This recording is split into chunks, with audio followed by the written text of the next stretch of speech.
Aunty मुझे डराने लगी थी।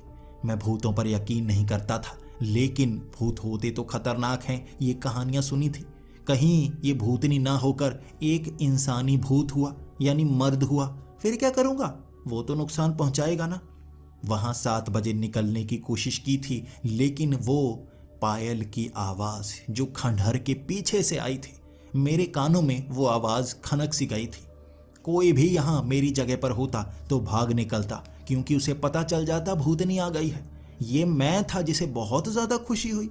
वो पायल की आवाज जितनी आती जा रही थी, मेरी खुशी बढ़ती जा रही थी। मैं वहां पत्थरों की 2 कुर्सियां बना चुका था।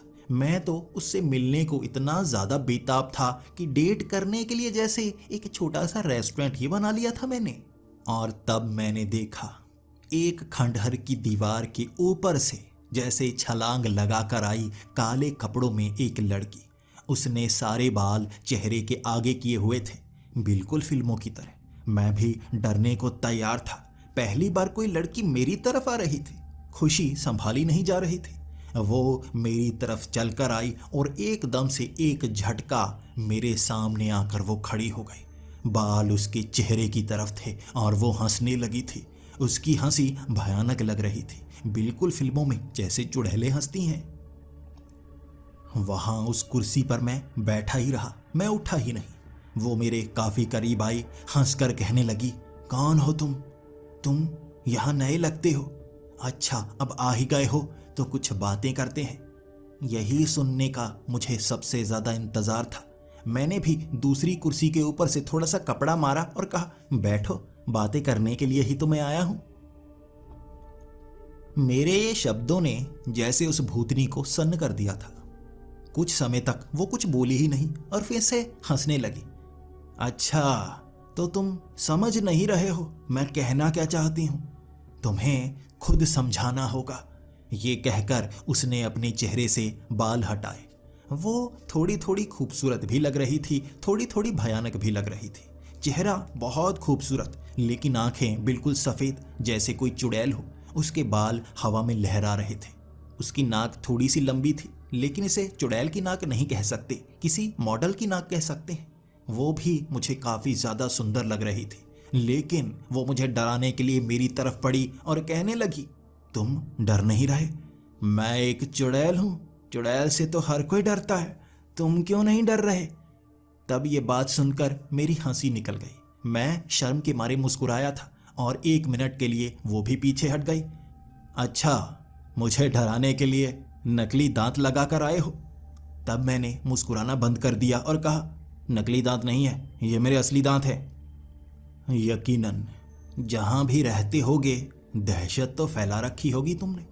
मैं उसकी बातों पर हंसने लगा था और कह रहा था, ह्यूमर अच्छा है तुम्हारा। और वो भी हंसकर कहने लगी, मैं सच्चाई बता रही हूँ, इसमें कोई ह्यूमर नहीं है। हम दोनों एक दूसरे से बात कर रहे थे। वो जैसे चुड़ैल बनकर मुझे डराने की कोशिश कर रही थी और मेरा भोलापन, उसकी हर बातों पर मैं यकीन करता आ रहा था। तब वो काफी समय तक खड़ी रही, मुझसे डरावनी डरावनी बातें करती रही। मैं इंसान को खा तक सकती हूँ, मैं एक चुड़ैल हूँ। उसने हवा में लहरा कर भी दिखाया। उसके पांव हवा में उड़ रहे थे, तो मैं भी उसे देखकर खुश हो गया। कोई बात नहीं, आओ बैठो, इस तरह हवा में कब तक उड़ती रहोगी, थक जाओगी, आओ बैठकर बात करते हैं। और वो हर बार हैरान हो जाती। मैं वो था जो एक चुड़ैल से भी डर नहीं रहा था। वो समझ रही थी शायद मैं पागल हूँ। मैं पागल नहीं था, मुझे उससे लगाव सा हो गया था। पहली लड़की जो मुझसे बात कर रही थी, वो उस कुर्सी पर बैठ चुकी थी। उसके बाद मैंने बैग से एक लंबी सी बोतल निकाली, वो बोतल सामने रख दी। उस बोतल में लाल रंग का गुलाब रख दिया, आसपास 2 मोमबत्तियां रख दी। इसी के बाद मैंने वहां खाने पीने का थोड़ा सा सामान बिछा दिया और उस चुड़ैल का चेहरा देखने लायक था। वो समझ नहीं रही थी मैं कर क्या रहा हूं, इसलिए चुप करके बस देखती जा रही थी। मेरी ये पहली डेट थी, इसलिए मुझे तो बहुत ज्यादा खुशी हो रही थी, लेकिन वो खुशी उसके चेहरे पर नजर नहीं आ रही थी। तो मैंने भी कह दिया, अच्छा चुड़ैल हो, तुम क्या खाना चाहोगी? कुछ जानवर का मांस या कोई खून? पहले पता होता तो मैं खून लेकर आता ना। मेरी ये बात सुनकर वो बहुत ज्यादा हंसने लगी थी और कुछ समय तक वो हंसी रोक नहीं पाई। उसके बाद चुप हो गई और कहने लगी, तुम पागल भी नहीं हो, थोड़े से भोले हो, लेकिन तुम्हें इतनी तो समझ है मैं चुड़ैल हूं, फिर भी भाग नहीं रहे हो। इस तरह से तैयारी करके आए हो कौन तुम? कोई जादूगर, कोई तांत्रिक तो नहीं जो मुझे वश में करने आया हो? मैंने अपने कपड़ों की तरफ देखा और उससे कहा, तुम्हें मैं कोई तांत्रिक नजर आता हूं? तो वो हंसकर कहने लगी, इससे पहले यहां पर जितने भी इंसान आते हैं डर कर भाग जाते हैं।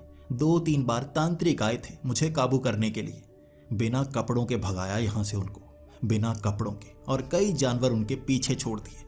बड़ी मुश्किल से जिंदा बचे थे, दोबारा आने की हिम्मत नहीं की।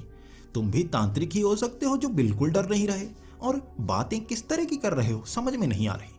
तो मैं थोड़ी सी निराशा से नीचे सर झुकाकर कहने लगा, अब क्या करूं, जिंदगी में कभी किसी लड़की से बात ही नहीं की, तुम पहली हो, तुमसे बात करना अच्छा लग रहा है। तो वो भी मुस्कुराकर कहने लगी, हाँ बात करने में तो तुम भी अच्छे लग रहे हो, किसी इंसान से इतनी ज्यादा बातें मैंने कभी नहीं की, तुम पहले इंसान हो। उस दिन उससे ढेर सारी बातें की थी और 12 बजे के करीब वो कहने लगी थी, तुमसे बातें करके अच्छा लगा, बहुत समय बाद किसी से इतनी ज्यादा बातें की है, मेरी जाने का समय है और मैं तुम्हें नुकसान नहीं पहुंचाना चाहती, तुम जा सकते हो। तुम्हें भी शायद एक लड़की से बात करके अच्छा लगा होगा। मैंने कहा, बहुत अच्छा लगा, बहुत ज्यादा अच्छा लगा।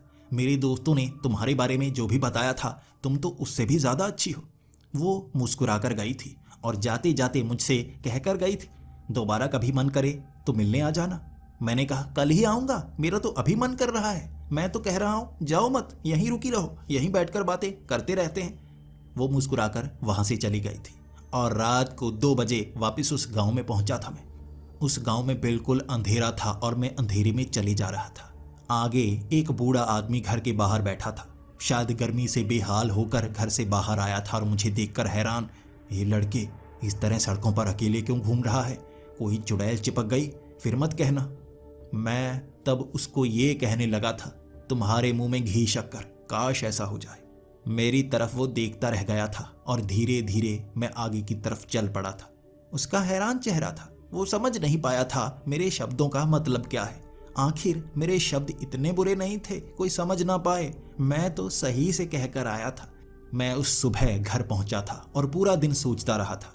मैं काम पर फिर से अगले दिन जाना ही नहीं चाहता था और एक और लड़का जो वहां काम पर मैं रखना चाहता था उसे रख लिया और कहा, आज शाम मुझे जल्दी निकलना है, इसलिए पूरा दिन मैं सोना चाहूंगा। वहां उस लड़के ने काम किया था दिन भर और रात को लगभग 8 बजे मैं उठा था और भाग निकला था उस जंगल की तरफ। मैंने अपने दोस्त की एक बाइक ली और सीधा जंगल के पास पहुंचा। बाइक लगाई और 9:30 बजे मैं उस खंडहर में पहुंच गया था। वो चुड़ैल उस खंडहर के पीछे हवा में इस तरह से लहरा रही थी जैसे तैयारी कर रही हो लड़ने की, तैयारी कर रही हो किसी को डराने की। लेकिन मुझे दूर से आते हुए देख वो भी जल्दी से मेरे करीब आई और कहने लगी, सच में तुम तो आ गए, मुझे लगा था मजाक कर रहे हो, कल जिंदा बचकर तुम्हें खुशी हुई होगी। मैं तो सोच रही थी कल तुमने अपने शरीर को किस तरह से संभाला, मुझे लगा था तुम अंदर से डर रहे होगे, बाहर से बातें कर रहे हो, लेकिन तुम तो सच में मुझसे मिलने आ गए। मैंने कहा, हाँ कल मजा ही बहुत आया, तुमसे बातें करने में बहुत ज्यादा अच्छा लगा, फिर से तुम्हारे लिए कुछ न कुछ लेकर आया हूं। वो भी काफी खुश थी, मेरे साथ उस कुर्सी पर बैठ गई थी और कह रही थी, अच्छा क्या लेकर आए हो। मैंने उस झोले के अंदर से बहुत सारी चीजें निकाली। मैंने कई जानवरों की पुरानी हड्डियां, वहां ब्लड बैंक से लाया हुआ एक पैकेट खून वहां रख दिया और कहा, ये तुम्हें अच्छा लगता होगा, तुम इस खून को पी सकती हो, तुम इन हड्डियों को खा सकती हो। तब वो हंसकर कहने लगी थी, तुम सच में पागल लगते हो, मैं तुम्हें कोई पिशाच लगती हूं जो खून पीऊंगी, और ये हड्डियों का मैं क्या करूंगी। मैंने कहा, तुम जादू टोना कुछ करती होगी ना, तो तुम्हारे लिए गिफ्ट लेकर आया हूं। बहुत समय वो हंसती रही थी और मैं समझ नहीं पा रहा था वो मुझ पर हंस रही है या मेरी चीजों पर हंस रही है। तब उसने कहा, चुड़ैल इस तरह की चीजें नहीं खाती, जो तुम खाते हो वही मुझे दे सकते हो। कल तो मैंने इसलिए नहीं खाया, मुझे लग रहा था तुम कोई तांत्रिक हो, मुझे फंसाने की कोशिश करोगे, लेकिन आज मुझे तुम पर भरोसा है, तुम हो ही ऐसे। तब मैंने झोले से अपने खाने पीने की चीजें उसके सामने रख दी। ये मैं अपने खाने के लिए लेकर आया था, एक सैंडविच, अपनी रेहड़ी पर बनाया हुआ वो सारा सामान मैं उसके लिए लेकर आया था। उसने एक एक करके वो चीजें चखी और कहा, वाह ये चीजें कहाँ से लेकर आए हो? लगता है शहर में अच्छे अच्छे रेस्टोरेंट खुल चुके हैं, अच्छी अच्छी चीजें बिकने लगी हैं। काफी समय बदल गया है, मैं तो काफी पहले ही मर चुकी हूँ। शायद अब ये चीजें मैं देख ना पाऊँ, लेकिन तुम अच्छे हो, मेरे लिए अच्छी चीजें लेकर आए हो। बताओ तो सही, कहाँ से लिए हैं? तब मैं शर्मा कर कह रहा था, ये मैंने बनाई है। मैं एक रेहड़ी चलाता हूँ और वहाँ पर ये सारा सामान बनाता रहता हूँ। मैं अपने लिए भी खुद ही बनाता हूँ, इसलिए ले आया। मुझे नहीं पता था तुम्हें इतना ज़्यादा पसंद आएगा। वो मेरी आंखों की तरफ देखती रही थी और कह रही थी, अच्छा तुम खाना बना लेती हो? इतना अच्छा? वाह, कमाल ही है। तुम पर तो लड़कियां मरती होंगी ना, ऐसा अच्छा खाना बनाने वाला लड़का। हर कोई लड़की तुमसे मिलना चाहती होगी, तुमसे शादी करना चाहती होगी। तब मैं निराश होकर कह रहा था, ऐसा नहीं है, मेरी तो कोई इज्जत तक नहीं करता, कोई लड़की मुझसे बात तक नहीं करना चाहती। तुम्हें पता है कल जब मैं तुमसे बात कर रहा था मुझे कितनी ज्यादा खुशी हुई। जिंदगी में पहली बार किसी लड़की से बात की थी। मैं तुम्हें पसंद सा कर रहा हूं क्योंकि तुम भी मेरे जैसी ही हो, आधी पागल। वो बड़ा खुलकर हंस रही थी और बहुत देर हंसती रही और उसके बाद कहने लगी, वाह, पहली लड़की जो तुम्हें पसंद आई है, जिसने तुमसे बात किया है, तुम तो यकीनन मुझसे प्यार ही करने लगे होंगे। मैं शर्मा सा गया था। उसके बाद मैंने अपनी आंखें ऊपर की और कहा, पसंद तो सच में आ गई हो तुम। पता नहीं ये प्यार है या हार्मोन है, लेकिन सच में कुछ तो हो रहा है मेरे दिल में। वो चुप सी हो गई थी। उसके बाद गुस्से में उसने अपने एक भयानक रूप को आगे लाया। उसका चेहरा थोड़ा थोड़ा भयानक हुआ था। वो मेरी तरफ डराने के लिए बढ़ी और मैं कह रहा था, इतने से मैं नहीं डरने वाला, कोई भयानक सा रूप बनाओ, मैं देखना चाहता हूं तुम क्या क्या बन सकती हो। उसने दोबारा अपना सुंदर वाला चेहरा बना लिया। अजीब पागल इंसान हो, डरते ही नहीं, अब और कितना भयानक बनूं? मैंने कहा, मैं खुद को हर रोज आईने में देखता हूं, तुम्हें लगता है मुझसे भयानक कोई होगा? इस तरह का मजाक हम करते जा रहे थे और वो भी हंसती जा रही थी। आज पहली बार मैंने किसी लड़की पर लाइन मारी थी। अमूमन लड़कियां मुझसे दूर भागती थी, बात तक नहीं करती थी। ये बात भी करने लगी थी और बार बार मैं इससे फ्लर्टिंग करता रहता। मैं बार बार इसे कहता, तुम थोड़ी सी भयानक लगती हो, लेकिन सच में तुम सुंदर बहुत हो। मैं बार बार तुम्हें देखता ही रहता हूँ, इतनी सुंदर, चुड़ैल कैसे हो सकती हो? तुम्हें तो कोई परी होना चाहिए। और वो हर बार शर्मा देती। इस तरह लगभग 15 दिनों तक मैं वहां जाता रहा, उससे फ्लर्टिंग करता रहा। मैं सोच रहा था किसी न किसी तरह से तो पट ही जाएगी, लेकिन वो बार बार मना कर देती। लेकिन उसे वहां आना बहुत ज्यादा पसंद था। वो उस खंडहर में मुझसे मिलने के लिए ही आया करती थी। लेकिन ये 16वां दिन था। मैं सीधा 8 बजे वहां पर पहुंच गया था। ढेर सारा खाने पीने का सामान लेकर आया था। इंतजार था उस चुड़ैल का, वो कब यहाँ पर आएगी। वो नहीं आई, उसकी जगह कोई और आया था। ये एक छोटे छोटे पंख वाला काले रंग का पिशाच लग रहा था। वो मेरी तरफ छलांग लगाकर बढ़ा था और उसने वो दूसरी वाली कुर्सी ही तोड़ दी। उस कुर्सी को तोड़कर वो मेरी तरफ देखने लगा और कहने लगा, तुम वही हो ना जो उस चुड़ैल से मिलने के लिए आते हो? मैं उसकी तरफ देखकर कहने लगा, हाँ, मैं उससे मिलने के लिए आता हूँ। ये बिल्कुल ऐसा एहसास था जैसे किसी लड़की से आप प्यार करते हो और उसके भाई आपको पीटने के लिए आ जाएं। वो वहां खड़ा होकर कह रहा था, तो मरने को तैयार हो जाओ, तुम हो जिसने परेशान करके रखा है। मैं भी उससे कह रहा था, अगर तुमने उसे नुकसान पहुंचाया मैं तुम्हें जिंदा नहीं छोड़ूंगा, कोई ना कोई तरकीब तो लगा ही लूंगा। तब वो बिल्कुल सामने खड़ा हो गया और मुझसे लड़ने को तैयार था। लेकिन उसने एक अजीब सी बात कही, अच्छा, अपने हथियार साथ लेकर आए हो? मैंने अपने हाथों की तरफ देखा, मेरे दोनों हाथ खाली थे। वो बैग में क्या था उसे पता हो ही नहीं सकता, सिर्फ खाने का सामान था। मैंने उससे कहा, हथियार? मैं कोई हथियार नहीं लेकर आया, इन खाली हाथों से लड़ूंगा। तो वो कहने लगा, तुम्हारे ये 2 दांत किसी हथियार से कम है क्या? मेरे सारे दोस्त, मेरे रिश्तेदार, मेरे घर वाले, मेरे जान पहचान वाले भी मेरे दांतों का मजाक उड़ाया करते थे और अब तो पिशाच तक मजाक उड़ाना शुरू कर चुके हैं। मैं गुस्से में आ गया था और पिशाच से कैसे लड़ना है मुझे नहीं पता था। ये एक वैम्पायर था जो भयानक रूप में था और शायद मेरा खून चूसने की कोशिश करता, लेकिन मैंने भी एक बड़ा सा पत्थर उठा लिया। वो पत्थर मैं बार बार उस पर मारता और वो बचने के लिए जिस तरफ मुड़ता मेरा निशाना हमेशा सही होता। बचपन में जब सब मुझसे लड़ा करते थे, मैं अकेला हुआ करता था, कोई मेरा साथ नहीं देता था, तब यही पत्थर थे जो मेरा साथ दिया करते थे। निशाना मेरा ऐसा है, चाहे कोई किसी पत्थर के पीछे छिप जाए फिर भी उसका सर फोड़ सकता हूँ। और ये पिशाच हर बार मुझसे इस तरह लड़ने के लिए आगे बढ़ता और मैं बड़ा पत्थर उठाकर उसके सर पर मारता। एक बार भी ऐसा निशाना नहीं था कि वो बच जाए।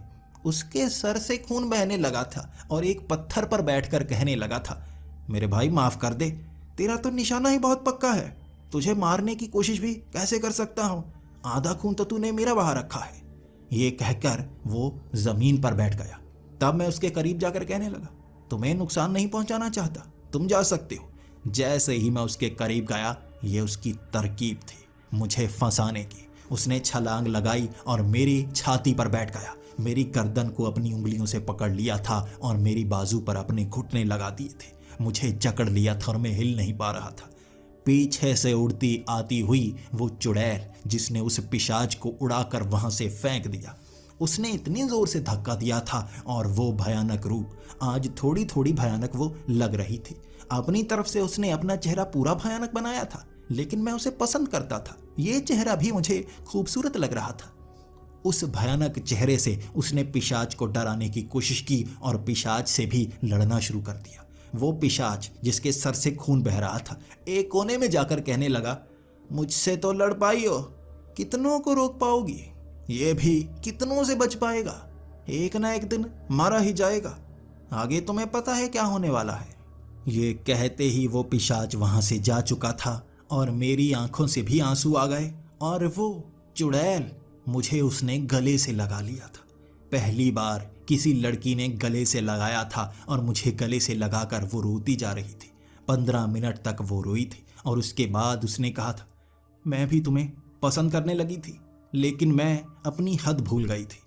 मैं इस दुनिया की नहीं हूँ, मैं एक चुड़ैल हूँ जो किसी इंसान के इतना पास नहीं आ सकती। तुम्हें पसंद करने लगी थी। जब कोई चुड़ैल किसी से प्यार करने लगती है, उसके शरीर में बदलाव आने लगते हैं, वो और ज़्यादा खूबसूरत होना शुरू हो जाती है और ये बदलाव शायद उस दुनिया में कई लोगों को पता लग गए। अब वो तुम्हें मारने के लिए आएंगे, मुझे तुमसे दूर करने के लिए आएंगे और मैं वहाँ से अब यहाँ दोबारा शायद ना आ पाऊँ। तुम्हें दूर चले जाना होगा, तुम यहाँ नहीं रह सकते, तुम मुझसे प्यार नहीं कर सकते, एक चुड़ैल भी किसी से प्यार नहीं कर सकती। मेरे दिल को इतना बड़ा झटका लगा था, मैं ये संभाल नहीं पा रहा था। रोते रोते मैंने कहा था, नहीं ऐसा नहीं हो सकता, मैं तुमसे दूर नहीं जा सकता, मुझे पहली बार किसी से प्यार हुआ है और मैं उसे जाने नहीं दे सकता। वो चुड़ैल कभी गुस्से में आती, कभी प्यार से समझाती, कभी रोकर कहती, नहीं मैं तुम्हारी नहीं हो सकती, मेरी एक मजबूरी है। मैंने उससे अंत में पूछ ही लिया, क्या मजबूरी है? तुम ये बताओ, मैं कैसे मरकर तुम्हारे साथ रह सकता हूँ? क्या मैं भी कोई पिशाच बन सकता हूँ जो तुम्हारी दुनिया में तुम्हारे साथ रह पाए? इस दुनिया में मेरा कोई नहीं है, मैं मरकर भी तुम्हारे साथ आने को तैयार हूँ। तब वो मेरी आंखों की तरफ देखती रही थी और मुझे गले से लगाकर कहा था, रास्ता बहुत मुश्किल है, तुम जिंदा रहकर भी मुझे पा सकते हो, लेकिन रास्ता बहुत मुश्किल है।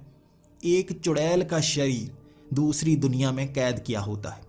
अगर तुम मेरे शरीर को आज़ाद करवा पाए तो मैं यहाँ अपने शरीर के साथ आ सकती हूँ, मैं आज़ाद हो जाऊँगी, बंधन में बंधी नहीं रहूँगी और जीवन भर तुम्हारे साथ रहूँगी। मैं तो मरने के बाद चुड़ैल बन जाऊँगी, इस दुनिया में पहुँच जाऊँगी, लेकिन तुम मरकर शायद यहाँ से दूर चले जाओ।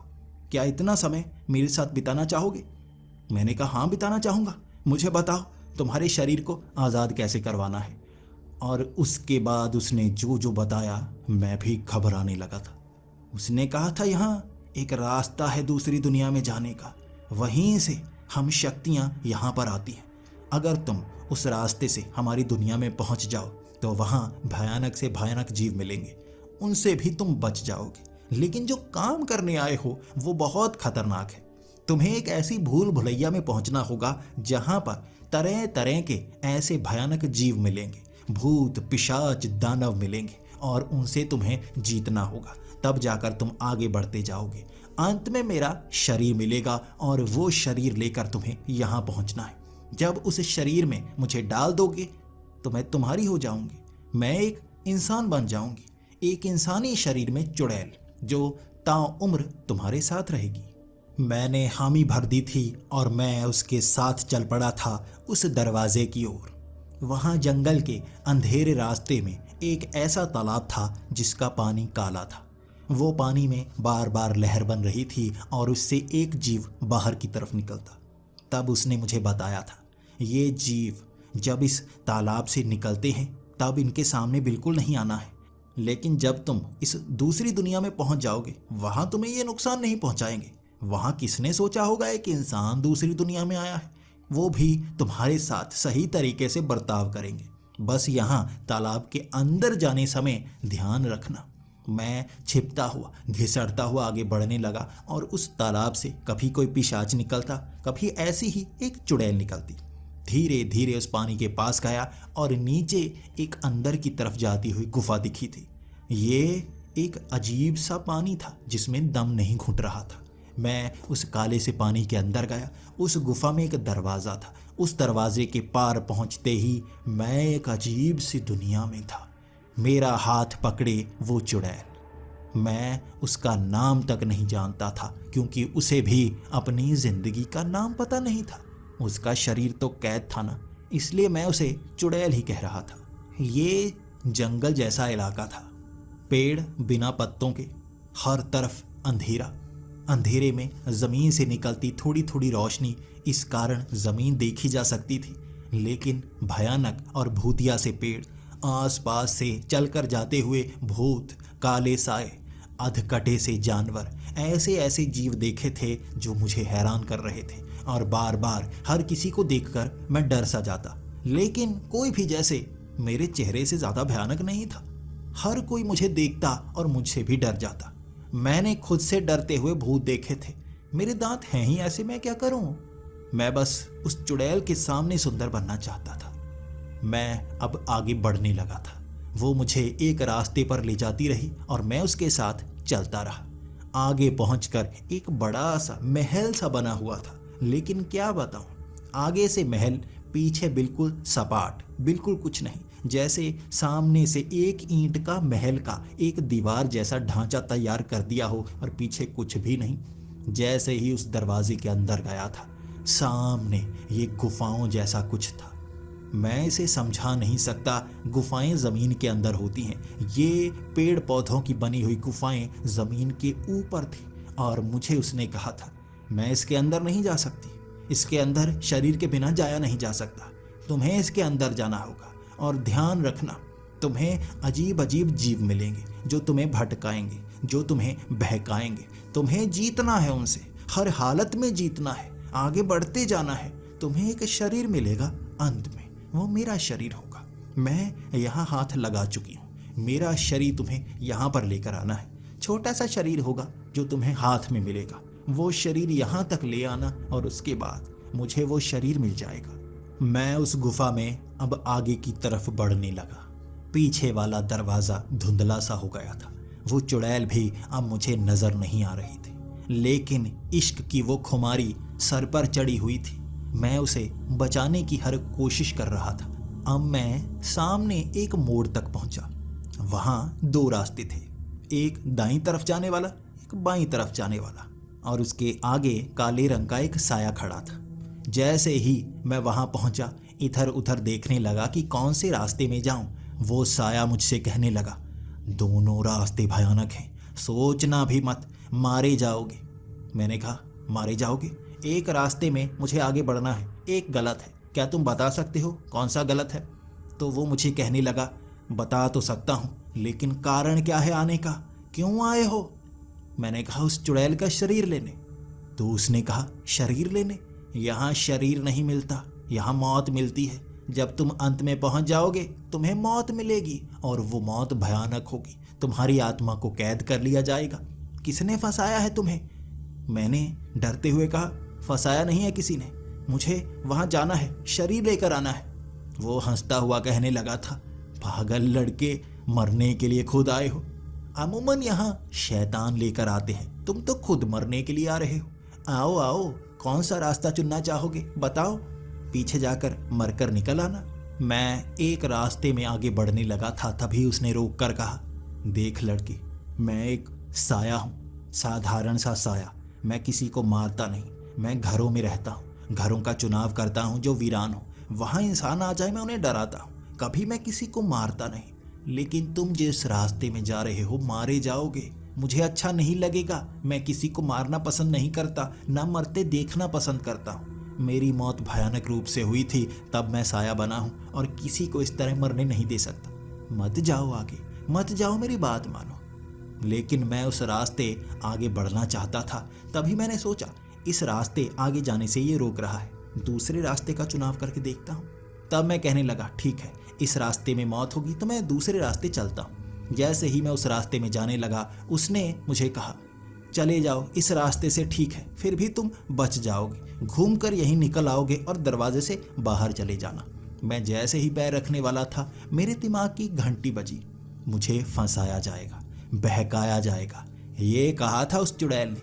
मैंने कहा, नहीं नहीं नहीं, ये दरवाज़ा नहीं, इसमें कोई मज़ा नहीं आएगा। तुमने कहा ना वहाँ मौत मिलेगी, भयानक मौत मिलेगी, उस रास्ते जाता हूँ, बड़ा मज़ा आएगा।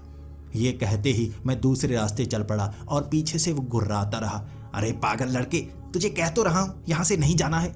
लेकिन मैं उस रास्ते आगे जैसे ही गया, उस साये से आगे निकला और चुनाव किया उस रास्ते का। वो साया पीछे से हंसकर कहने लगा, चालाक हो, बहुत चालाक हो, सही रास्ता चुन ही लिया। दूसरा रास्ता आंखों के सामने से गायब हो चुका था।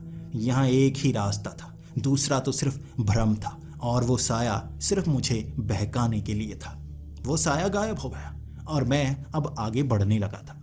अब फिर से मैं काफ़ी आगे तक चला और आगे मुझे उस गुफा से बाहर निकलने का रास्ता दिखा। जैसे ही उस रास्ते के करीब पहुंचा, सामने एक पिशाच जैसा कुछ था जिसके सर पर आग लगी हुई थी और उसके नाखून बहुत बड़े बड़े।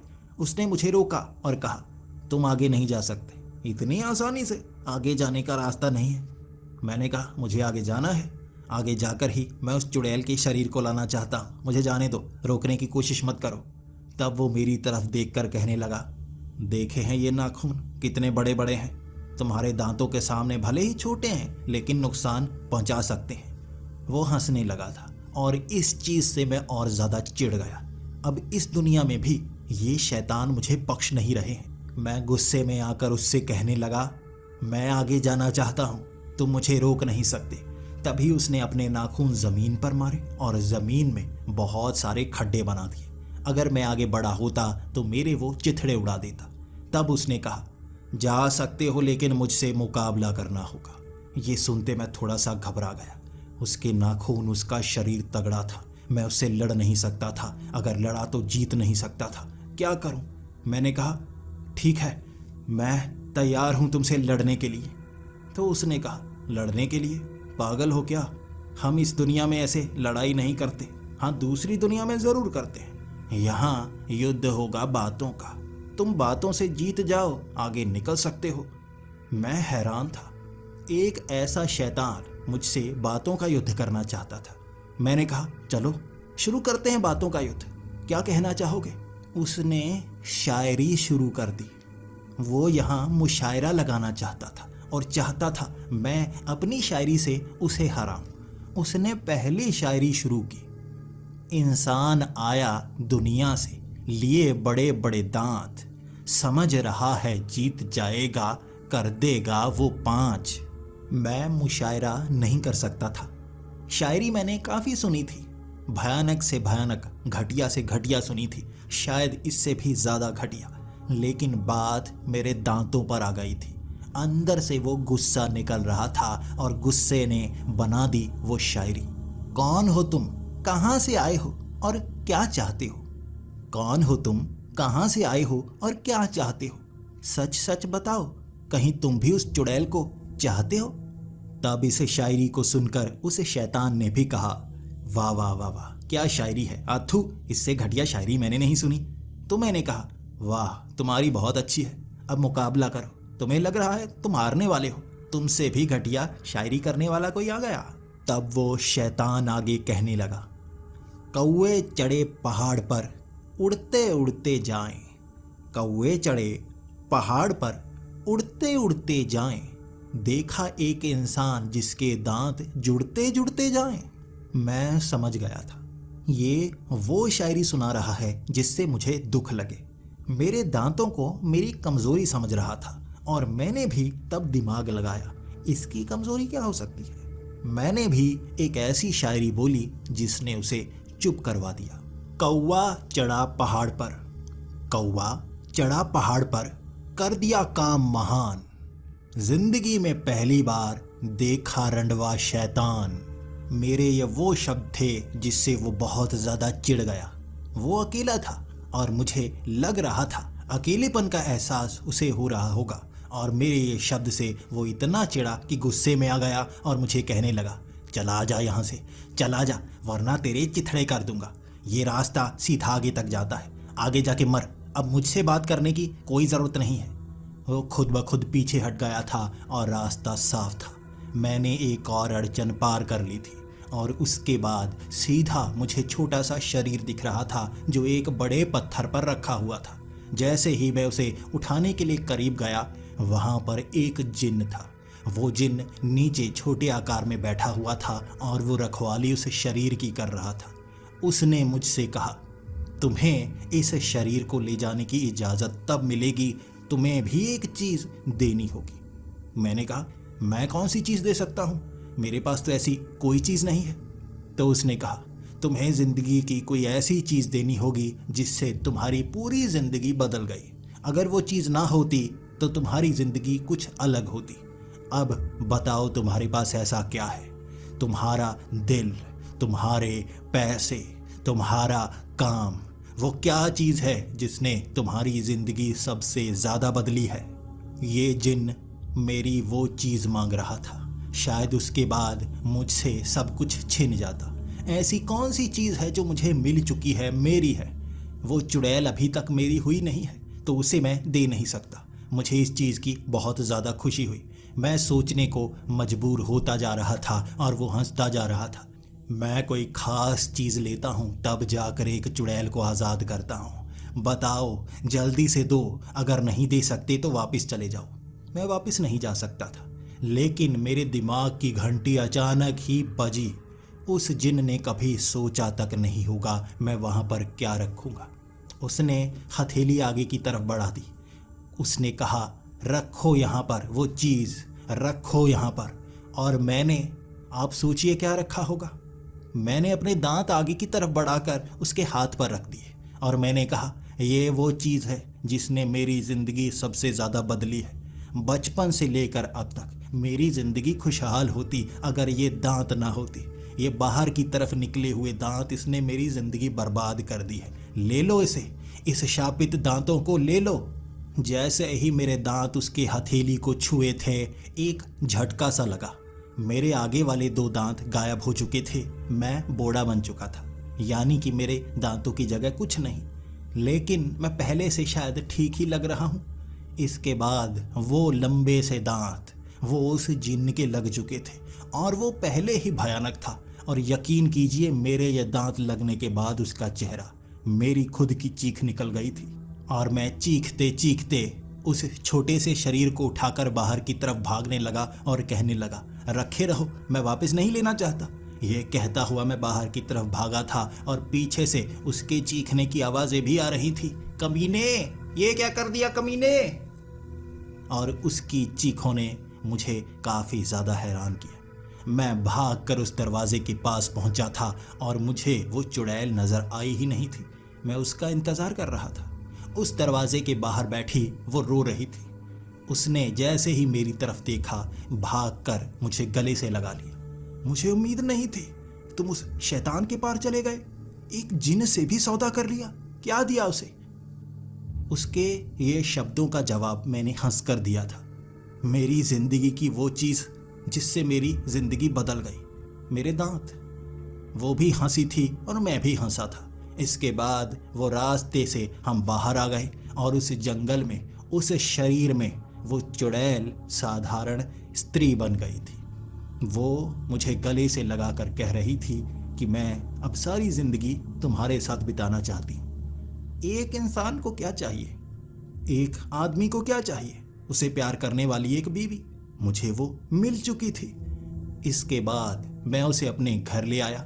हमने मंगनी की और जल्द ही शादी की डेट फिक्स कर दी। मेरी शादी होती हुई देख हर कोई हैरान था और यकीन कीजिए वो चुड़ैल इतनी ज़्यादा सुंदर थी, पूरा शहर जल गया था। और कई लोगों को ये तक पता नहीं था, भले ही वो खूबसूरत लड़की के शरीर में तो आ गई थी तो वो चुड़ैल है। कोई उसे छेड़ने की हिम्मत तक न करता। वो जब ऐसा रूप किसी को दिखाती वो भाग जाता। अब मेरी भी परेशानियां बहुत कम हो चुकी हैं और मेरे घर में एक चुड़ैल बीवी आ चुकी है। मैं अब जो चाहता था वैसी जिंदगी जी रहा हूँ। यकीनन आपको ये कहानी काफ़ी रोमांचक लगी होगी। मेरी ज़िंदगी है ही ऐसी। और अब उन दांतों की जगह मैं प्लास्टिक के दांत लगाने के बारे में सोच रहा हूँ। पहले कभी सोचा ही नहीं। शायद मेरे दांतों की ये कहानी आपके लिए भी काफ़ी अजीब होगी और आपके लिए ये सबक भी होगा। वो चीज़ें जो आपको लगता है आपके पास हैं और आपका बुरा कर रही हैं, असल में वो एक खास काम के लिए आपके पास होती हैं और भविष्य में जाकर हर वो छोटी चीज़, वो बुरी चीज़ आपके काम ज़रूर आती है।